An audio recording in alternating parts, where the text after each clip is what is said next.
America over యాక్షన్ని China cash చేసుకోవాలనుకుంటుంది.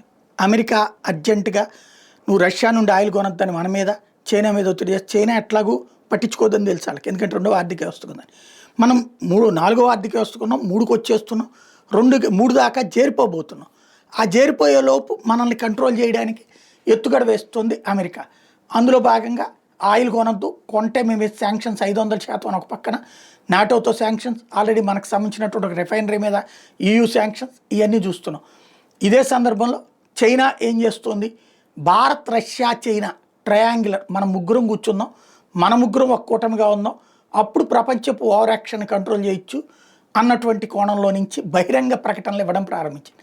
తద్వారా ఒక ప్రెషరైజ్డ్ పాలిటిక్స్, అమెరికా మీద ప్రెషరైజ్డ్ కాదు, అమెరికాకి ప్రెషర్ చేయడానికి భారతదేశాన్ని ఒక పావుగా వాడే ప్రయత్నం చేస్తుంది చైనా.